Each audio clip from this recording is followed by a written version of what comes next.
Oydin Norboyeva. Bu ism va suratdagi aktrisa ko'pchiligimizga tanish.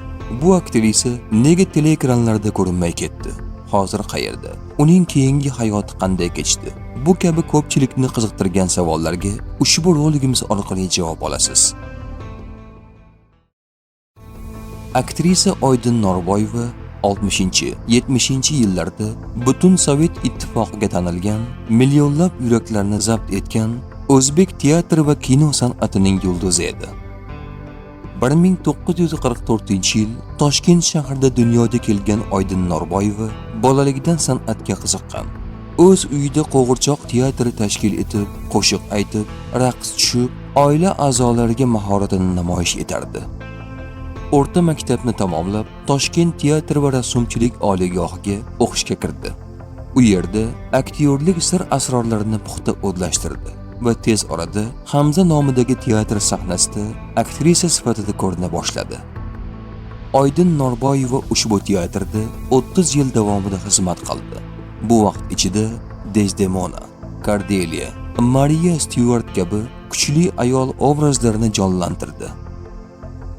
1964-yilgi Tungi hayot filmi Norboyeva uchun kinodagi yorqin start bo'ldi.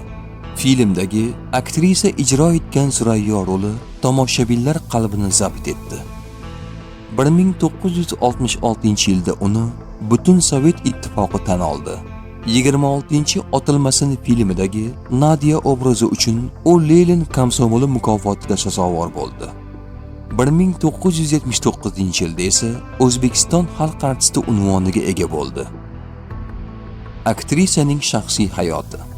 Oydin Norboyeva ilk marta 16 yoshida kinorejissor Habib Fayziyevga turmushga chiqdi. 1 yil o'tib o'g'li Jahongir tug'ildi.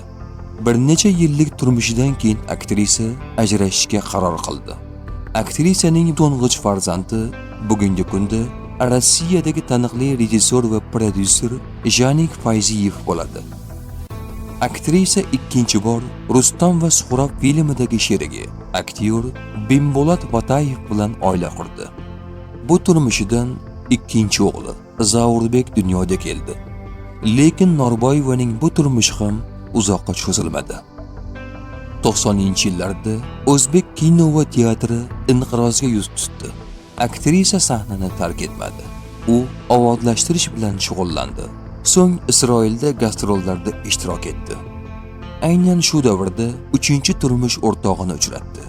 U bu safar biolog olim inson bilan turmush qurib, 1999-yilda turmush o'rtog'i bilan Isroilning Tel Aviv shahriga ko'chib o'tdi.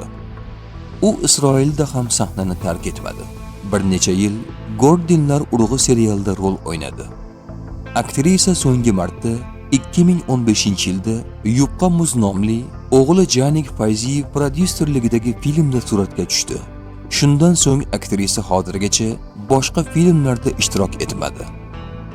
Bugungi kunda 81 yoshda bo'lgan Oydin Norboyeva hayotini Tel Aviv shahrida davom ettirmoqda.